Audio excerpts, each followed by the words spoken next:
Hey there, Ned here. Welcome to a new year, and welcome to another scheduling update episode. I just want to apologize in advance for the quality of my voice.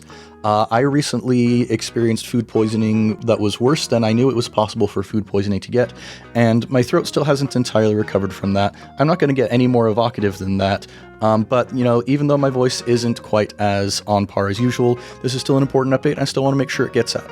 So, it has been almost 4 years since Improv Tabletop started releasing, which is a wild thing to consider. We've released so many stories and had so much fun doing it, and I'm really happy with all of the stuff that we've done so far.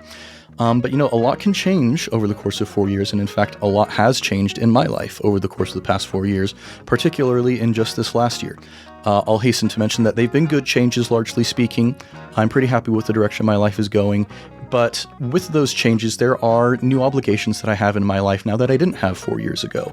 There are various other things that are drawing my time and my attention in other directions, and those things are important. And it is making it a little bit more difficult, though, to maintain the weekly schedule that we've been releasing on for the past 4 years. I really enjoy being able to release every week.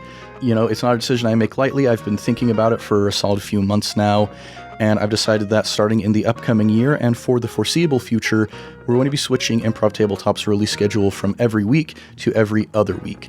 Like I said, I really enjoy being able to release every week, and it's, in some ways kind of miraculous that we have been able to release every week for a full couple years, with a couple breaks here and there, but, I do enjoy making this show, and I want to make sure that I don't get to the point where I stop enjoying making the show. I don't want to get to the point where I'm overexerting myself to the point where I feel like I want to throw in the towel completely.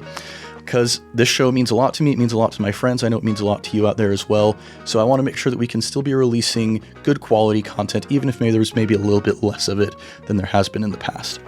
But we're still very excited about some of the new projects we've got on the horizon for this upcoming year.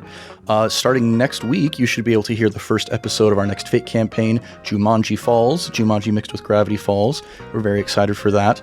And in a few months, we're not sure exactly what date that's going to be, but we are planning to revive the Tension Builders, but we're going to make it a long-form campaign, and we're going to be using a more kind of fully featured system. The Tension Builders, you may remember, is our Fate campaign where we combined Legos with like a Monster of the Week style show. And so we're going to take that same idea and we're going to use a system called Bump in the Dark, which is based off of Blades in the Dark, like we ran with Blades in the Dao Fei, but it's a reimagination of the Monster of the Week RPG using that format, and it's really cool. I really, really love what this system is doing.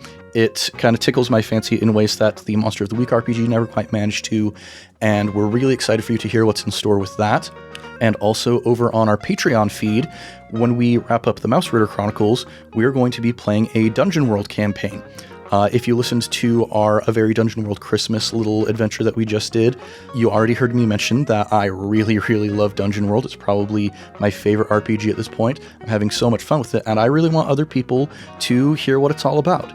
And so we're going to be doing a big sort of Viking Norse mythology themed campaign using Dungeon World, and more details will be forthcoming about that, but we're very excited for that as well. And, just speaking of the Patreon, though we are altering the public release schedule, we have no plans to alter the Patreon release schedule. They've been getting bonus episodes every other week for the past while, and they will still continue to get bonus episodes every other week, so the patrons will still be getting an episode a week. I don't often plug the Patreon too hard because I feel weird about doing that, but it's a lot of fun over there, and you can get the extra episodes for only $2 a month. We've even got a yearly discount where if you sign up for a full year in advance, you can get an entire year for only $20, and that gets you all of our bonus content. And I'm going to conclude my plugging of the Patreon right there because I feel weird about shilling myself out like that. But I do want to end this with just some very sincere gratitude for everybody who's come along on this journey with us. It is very lovely, very wonderful to have so many people who listen to this show, for whom the show is a meaningful thing, for whom the show brings a little spark of light into your life. It means a lot to us that you would take your time to listen to these stories with us. We're very grateful to everybody who has shared this podcast with your friends and helped to increase our little community here. When I was young, I never would have expected that I would be here. And I'm really looking forward to seeing what the future has in store for this show. So with that, thanks everybody for listening. Much love and stuff. I'll catch you next time on Improv Tabletop. you.